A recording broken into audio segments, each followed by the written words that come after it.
Hi friends, നമ്മൾ ഇന്നത്തെ വീഡിയോയിലൂടെ നോക്കാൻ പോകുന്നത് നിലവിൽ ഒരു ഇൻവെർട്ടർ സിസ്റ്റം ഉള്ളവർ അല്ലെങ്കിൽ പുതിയതായിട്ട് വീട് പണിതിട്ട് നമ്മൾ ഇൻവെർട്ടർ വയറിങ് കാര്യങ്ങളൊക്കെ ചെയ്യണവർ, അതുമല്ലെങ്കിൽ പുതിയതായിട്ട് ഒരു ഓഫ് ഗ്രിഡ് സിസ്റ്റം ചെയ്യണവർ, നിലവിൽ ഒരു സോളാർ ഓഫ് ഗ്രിഡ് സിസ്റ്റം ഉള്ളവർ, ഇവർക്കെല്ലാവർക്കും ഉപകാരപ്രദമായ ഒരു വീഡിയോ ആണ് ഇന്ന് നമ്മൾ നോക്കാൻ പോകുന്നത്.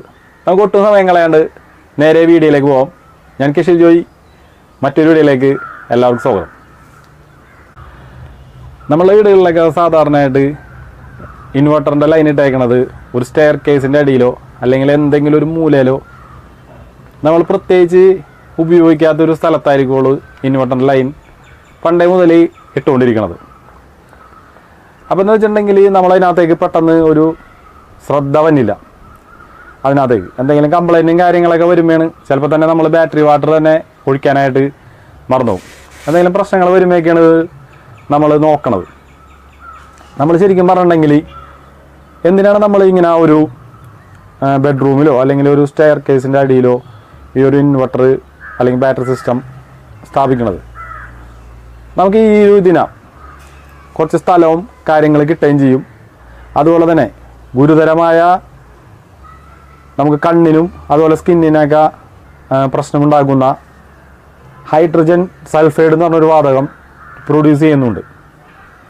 അത് നമുക്ക് കണ്ണിനും അതുപോലെ തന്നെ ചർമ്മത്തിനൊക്കെ വളരെ ദോഷകരമാണ്. അതുകൊണ്ട് നമ്മൾ സാധാരണ ബെഡ്റൂമിലും അതുപോലെ തന്നെ സ്റ്റെയർ കേസിൻ്റെ അടിയിലും നമ്മൾ ഉപയോഗിക്കണം, നമ്മൾ പെരുമാറുന്ന സ്ഥലത്തൊക്കെ ഈ ഒരു ബാറ്ററിയും ഈ ഒരു സിസ്റ്റം വെക്കണത് അത്രയ്ക്ക് നല്ലതല്ല. ലെഡ് ആസിഡ് ബാറ്ററിയാണ് ഇപ്പോൾ നമുക്ക് നൂതനമായിട്ട് ഇറങ്ങിയിരിക്കുന്ന നമ്മളുടെ ലിഥിയം അയൺ ബാറ്ററികൾക്കൊക്കെ അങ്ങനെ ഒരു പ്രശ്നമില്ല. അത് യൂസ് ചെയ്യണവർക്ക് യാതൊരു പ്രശ്നങ്ങളൊന്നുമില്ല. നമ്മളിപ്പോൾ പണ്ടേ തുടങ്ങി ഉപയോഗിക്കുന്ന ലെഡ് ആസിഡ് ബാറ്ററിയൊക്കെ ആണെങ്കിൽ ഇങ്ങനൊരു വാതകം അതിനകത്ത് വരുന്നുണ്ട്, ചാർജിങ്ങിലും അതുപോലെ ഡിസ്ചാർജിങ് ടൈമിലൊക്കെ. അപ്പോൾ ആ ഒരു ഇൻവെർട്ടർ സിസ്റ്റത്തിനെ ഇപ്പോൾ നമ്മൾ 2 നിലയൊക്കെ വീടുള്ളവരാണെങ്കിൽ നമുക്ക് ആ ഇൻവെർട്ടർ സിസ്റ്റത്തിനെ മേളിലേക്ക് മാറ്റുന്നതായിരിക്കുള്ളൂ നല്ലത്. അല്ലെങ്കിൽ നമ്മൾ റൂഫ് ചെയ്യണവരൊക്കെ ഉണ്ടെങ്കിൽ, റൂഫ് ചെയ്തേക്കണവരൊക്കെ ആണെങ്കിൽ അതിൻ്റെ മുകളിലേക്ക് മാറ്റിയിട്ട് അതിൻ്റെ ആ ഫേസ് ന്യൂട്രൽ ഔട്ട്പുട്ടും ലൈനും മേളിലേക്ക് മാറ്റി അതിലേക്ക് കണക്ഷൻ കൊടുത്താൽ തന്നെ നല്ല രീതിയിൽ തന്നെ ഇൻവെർട്ടർ വർക്ക് ചെയ്തോളും. ഇടയ്ക്ക് അതിനകത്ത് ബാറ്ററി വാട്ടർ ഒന്ന് ചെക്ക് ചെയ്യാനായിട്ട് പോയാൽ മതി. മേളിൽ റൂഫിൻ്റെ ടോപ്പിൻ്റെ താഴേക്കാണ് ചെയ്യണത്. 2 കാര്യങ്ങളാണ് നമുക്കിതിനകത്ത് പ്രത്യേകമായിട്ട് ശ്രദ്ധിക്കാനുള്ളത്. വെയിലും ഈർപ്പവും അടിക്കാത്ത ഒരു സേഫായിട്ട് സ്ഥലത്ത് ആണ് ഈ ഒരു ഇൻവെർട്ടറും ബാറ്ററിയും വെക്കേണ്ടത്. അതുമാത്രവും നിങ്ങൾ വളരെയധികം ശ്രദ്ധിച്ചാൽ മതി. ഇൻവെർട്ടർ എപ്പോഴാണ് വേണമെങ്കിലും നിങ്ങൾക്ക് പ്ലേസ് ചെയ്യാവുന്നതാണ്.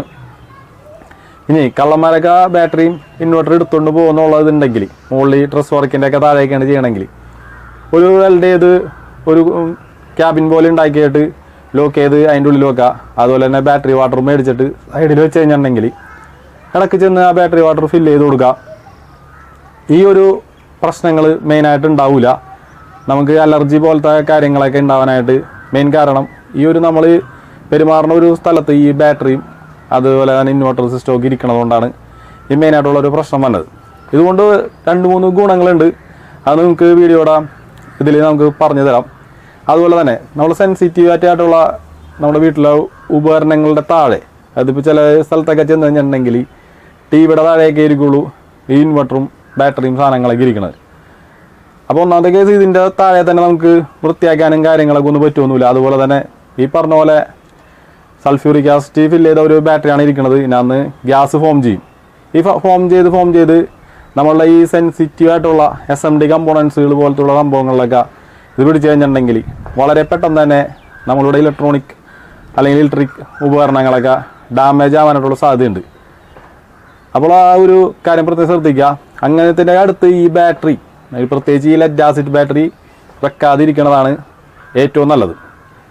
നിങ്ങൾക്ക് ഈ ഒരു ബാറ്ററി വീടിൻ്റെ പുറത്ത് ഇപ്പോൾ റൂമാണെങ്കിൽ ആ ഒന്നൊരു ഹോൾ ഇട്ടിട്ട് ആ 2 വയർ ഇൻവെർട്ടർ ബാറ്ററിയിലേക്ക് കൊടുക്കണം. ആ 2 വയർ റിമൂവ് ചെയ്തിട്ട് ബാറ്ററി പുറത്ത് വെച്ചിട്ട് ഇൻവെർട്ടർ വീടിൻ്റെ ഉള്ളിൽ വെക്കണതായിരിക്കുള്ളൂ സാധാരണ രീതിയിൽ നല്ലത്.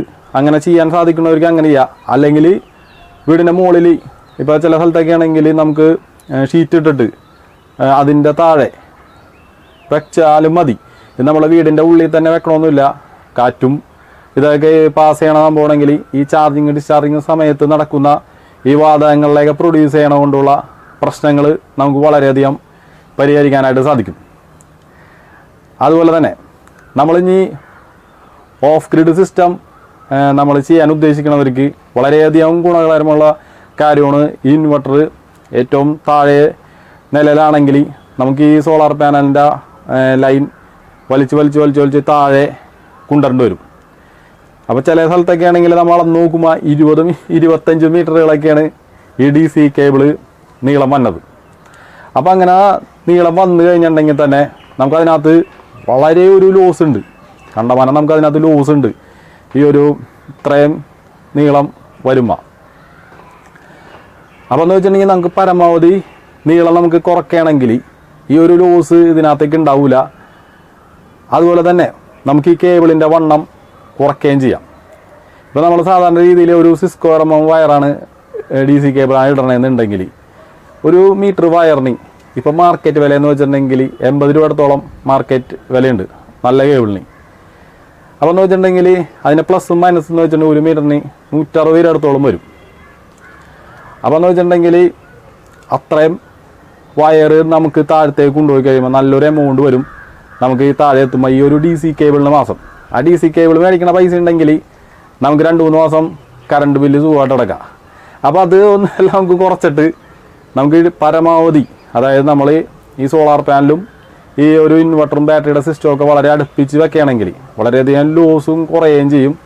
നമുക്ക് വയറ് നീട്ടം കുറയ്ക്കുകയും ചെയ്യാം. അപ്പോൾ വയറിന് വേണ്ടി നമുക്ക് അധികം പൈസ ചിലവാക്കേണ്ട ആവശ്യവുമില്ല. വളരെയധികം ലോസ് നമുക്ക് ഇതിനകത്ത് കുറക്കാൻ പറ്റും. അതുപോലെ തന്നെ നമുക്ക് ഒരുപാട് സബ്സ്ക്രൈബേഴ്സ് തന്നെ നമ്മളുടെ ഈ ഒരു ഇൻവെർട്ടർ സിസ്റ്റവും സംഭവങ്ങളൊക്കെ നമ്മളെ തന്നെ വാങ്ങിച്ചിട്ട് തന്നെ ചെയ്യണവരുണ്ട്. അവർക്ക് നമ്മൾ ഇതേപോലത്തുള്ള വയറുകൾ ആണ്. ഇതിപ്പോൾ ഒരു സബ്സ്ക്രൈബർ ഓർഡർ ചെയ്താണ് 10 മീറ്റർ വയറുണ്ട്. നമുക്കിപ്പോൾ ഈ ഒരു ഇതിൽ MC4 കണക്ടറുകൾ കണക്ട് ചെയ്തിവിടെ ഫിക്സ് ചെയ്ത് വെച്ചിട്ടുണ്ട്. അപ്പോൾ ഇത് നമുക്ക് വളരെ സിമ്പിളായിട്ട് ആ ഒരു നമ്മൾ ഓസിൻ്റെ ഇലക്ട്രീഷ്യനെ വിളിച്ചിട്ട് നിങ്ങൾക്ക് തന്നെ, അല്ലെങ്കിൽ ഇതിൽ കൂടി ആ പുള്ളി ഇലക്ട്രീഷ്യനോട് പറഞ്ഞാൽ ഈ വയർ അതിൻ്റെ ഉള്ളിൽ കൂടി കോർത്ത് താഴേക്ക് എടുത്തു തരും. അപ്പോൾ നിങ്ങൾക്ക് വളരെ സിമ്പിളായിട്ട് ഇതൊക്കെ ഫിറ്റ് ചെയ്യാനായിട്ട് സാധിക്കും. അല്ലെങ്കിൽ നിങ്ങൾക്ക് തന്നെ ചെയ്യണമെന്നുണ്ടെങ്കിൽ ചെയ്യുക. അതിനാവശ്യമായ ഇതേപോലത്തുള്ള കണക്ടറുകളൊക്കെ നമുക്ക് അവൈലബിൾ ആണ്. നിങ്ങൾക്ക് വേണമെന്നുണ്ടെങ്കിൽ പറഞ്ഞു കഴിഞ്ഞിട്ടുണ്ടെങ്കിൽ എത്ര വേണമെങ്കിലും നമുക്ക് കൊറിയറായിട്ട് അയച്ചു തരാവുന്നതാണ്. അതുപോലെ തന്നെ മറ്റൊരു കൺട്രോളാണ് നമ്മൾ സോളാർ പാനലുകളൊക്കെ വാങ്ങിച്ചിട്ട് നമുക്ക് പാരൽ ചെയ്യാൻ വേണ്ടി. ഇതാണ് ഇപ്പോൾ ഒരു 4 പാനൽ പാരൽ ചെയ്യാൻ പറ്റിയതാണ്. ആണ് ഇപ്പോൾ ഒരു 4 പോസിറ്റീവ് ഉണ്ട്, അതുപോലെ തന്നെ 4 നെഗറ്റീവ് ഉണ്ട്. നമുക്കിത് ഓൺലൈനിലൊക്കെ വാങ്ങിക്കുകയാണെങ്കിൽ നിങ്ങൾക്ക് അതിൻ്റെ ക്വാളിറ്റി എന്താണെന്ന് അറിയാൻ പറ്റില്ല. ഇപ്പോൾ നമ്മളാണെങ്കിൽ ഇത് യൂസ് ചെയ്തും കണ്ട കാരണം ഇതിൻ്റെ ക്വാളിറ്റിയും കാര്യങ്ങളൊക്കെ മനസ്സിലായി. യാതൊരു കംപ്ലൈൻറ്റുകൾ ഒന്നുമില്ലാത്ത ടൈപ്പ് കണക്ടറുകളാണിത്. 4 എണ്ണത്തിൻ്റെയാണ്.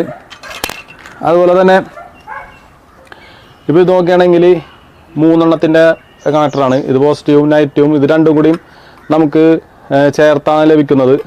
നമുക്ക് 3 പാനലുകളൊക്കെ പാരൽ ചെയ്തിട്ട് ഇപ്പോൾ നമ്മളുടെ 3000C എന്ന് പറഞ്ഞാൽ നമ്മളൊരു ഹൈബ്രിഡ് സോളാർ ഇൻവെർട്ടറിൽ നമുക്ക് 1500-1600 വാട്ട്സ് വരെ സോളാർ പാനൽ നമുക്ക് കണക്ട് ചെയ്യാൻ പറ്റും. അപ്പോൾ അതിൽ കണക്ട് നേരത്ത് നമുക്ക് പാരലായിട്ട് കണക്ട് ചെയ്യണമെന്നുണ്ടെങ്കിൽ നമുക്കിപ്പോൾ 2 പാനലാണ് നമ്മൾ വാങ്ങിക്കണമെന്നുണ്ടെങ്കിൽ നമുക്കത് സീരീസ് ചെയ്ത് കണക്ട് ചെയ്യാം. എന്താണെന്ന് വെച്ചിട്ടുണ്ടെങ്കിൽ അതിൻ്റെ VOC വന്നത് 110 വോൾട്ടാണ്. പക്ഷെ നമ്മൾ 3 പാനലാണ് വാങ്ങിക്കണമെന്നുണ്ടെങ്കിൽ നമുക്കത് 3 പാനലിനെ സീരിയൽ ചെയ്ത് കഴിഞ്ഞിട്ടുണ്ടെങ്കിൽ വോൾട്ടേജ് 150 വോൾട്ട് അടുത്തോളം മേളിലായി പോകും. അപ്പോൾ നമുക്കത് സീരിയൽ ചെയ്ത് കണക്ട് ചെയ്യാനായിട്ട് പ്രായോഗികമല്ല. അപ്പോൾ നമുക്ക് പാരൽ ചെയ്ത് കണക്ട് ചെയ്യേണ്ടി വരും. അപ്പോൾ നമുക്ക് ഇതേപോലത്തുള്ള കണക്ടറുകൾ വഴി 3 പാനൽ പാരൽ ചെയ്തിട്ട് നമുക്ക് യൂസ് ചെയ്യാനായിട്ട് പറ്റും. അപ്പോൾ നേരെ താഴത്തേക്ക് ഒരു ഒറ്റ പോസിറ്റീവിൻ്റെ ഇവിടെ ലൈനാണെങ്കിൽ പോസിറ്റീവ് ലൈൻ എടുക്കുക. അതുപോലെ തന്നെ ഇവിടെ 3 പാനലിൻ്റെ കൊടുത്തിട്ട് നെഗറ്റീവിൻ്റെ വയർ എടുക്കുക. അപ്പോൾ അതുപോലത്തെ കണക്ടറുകൾ നമ്മളിൽ അവൈലബിൾ ആണ്. അതേപോലെ തന്നെ ഇപ്പോൾ 2 പാനലാണ് കണക്ട് ചെയ്യണമെന്നുണ്ടെങ്കിൽ ഇതേപോലത്തെ കണക്ടറുകളും നമ്മളിലുണ്ട്. 2 പാനൽ കണക്ട് ചെയ്തിട്ട് പോസിറ്റീവിൻ്റെ വയർ താഴത്തേക്ക് കൊണ്ടുപോകുക, അതുപോലെ നെഗറ്റീവിൻ്റെ വയറും താഴത്തേക്ക് കൊണ്ടുവന്നാൽ അത്യാവശ്യം നല്ലൊരു ക്വാളിറ്റി ഉള്ളൊരു കണക്റ്റേഴ്സ് തന്നെയാണ് നമ്മളതിലുള്ളത്. അപ്പോൾ ഇതൊക്കെ വേണമെന്നുണ്ടെങ്കിൽ നിങ്ങൾക്ക് കൊറിയറായിട്ട് അയച്ചു തരാവുന്നതാണ്. കൂടാതെ നിങ്ങൾക്ക് സോളാർ പാനലിൽ നിന്ന് മേളിലേക്ക് വന്ന താഴത്ത് ഒരു ബ്രേക്കർ വെക്കണമെന്നുണ്ടെങ്കിൽ അതേപോലത്തെ ഒരു DC MCB കാണിച്ചുതരാം. ഒരു DC MCB ആണ്. ഇതിനിവിടെ നോക്കുകയാണെങ്കിൽ പോസിറ്റീവും ഉണ്ട്, അതുപോലെ തന്നെ നെഗറ്റീവ് ഉണ്ട്. ഇതുപോലത്തെ DC MCB സാധാരണ ബ്രേക്കറല്ല ഇത്. ഇതുപോലത്തെ DC MCB നിങ്ങൾക്ക് വേണമെന്നുണ്ടെങ്കിൽ ഈ കാണുന്ന വാട്സാപ്പ് നമ്പറിൽ കോൺടാക്ട് ചെയ്തിട്ടുണ്ടെങ്കിൽ നിങ്ങൾക്ക് സോളാർ പാനലിന് ആവശ്യമായിട്ടുള്ള ഓഫ് ഗ്രിഡ് സിസ്റ്റം ചെയ്യാൻ ആവശ്യമായിട്ടുള്ള സാധനങ്ങളൊക്കെ നിങ്ങൾക്ക് കൊറിയറായിട്ട് അയച്ചു തരുന്നതാണ്. ചിലപ്പോൾ നിങ്ങൾക്ക് ഓൺലൈനിൽ ഓർഡർ ചെയ്തിട്ടുണ്ടെങ്കിൽ ചിലപ്പോൾ കാലതാമസം എടുക്കാമെന്നുള്ളവർക്ക് നമ്മൾ പറഞ്ഞു കഴിഞ്ഞിട്ടുണ്ടെങ്കിൽ നമ്മൾ DTDC കൊറിയറിലാണ് അയക്കണത്. ഇപ്പോൾ ഇന്ന് അയക്കുകയാണെങ്കിൽ പിറ്റേ ദിവസം രാവിലെ തന്നെ മിക്ക സ്ഥലത്തും എത്തുന്നുണ്ട്. അതുപോലെ നിങ്ങൾക്ക് ഷോപ്പിൽ വന്നിട്ട് വാങ്ങിക്കണമെന്നുണ്ടെങ്കിൽ വാങ്ങിക്കുക. ഷോപ്പ് വന്നത് എറണാകുളം ജില്ലയിൽ ചെറായി ബീച്ച് കഴിഞ്ഞിട്ട് ഇങ്ങനെ വരുമ്പോൾ പള്ളിപ്പുറം മുൻപത്തേക്ക് പോണ വഴിയിൽ മലങ്കര പാലത്തിൻ്റെ താഴെയായിട്ടാണ് വന്നത്. അപ്പോൾ അവിടെ വന്നിട്ടും നിങ്ങൾക്ക് ജസ്റ്റ് വാങ്ങിക്കുക. ജസ്റ്റ് ഒന്ന് ഫോൺ കോൾ ചെയ്തിട്ട് ഒന്ന് വരുന്നതായിരിക്കുള്ളൂ നല്ലത്. എന്താണെന്ന് വെച്ചിട്ടുണ്ടെങ്കിൽ നമ്മൾ അങ്ങോട്ട് ഇങ്ങോട്ടൊക്കെ പോണ കാരണം ചിലപ്പോൾ ഷോപ്പിലുണ്ടാവില്ല, അല്ലെങ്കിൽ പയ്യനായിരിക്കുള്ളൂ ഉള്ളത്.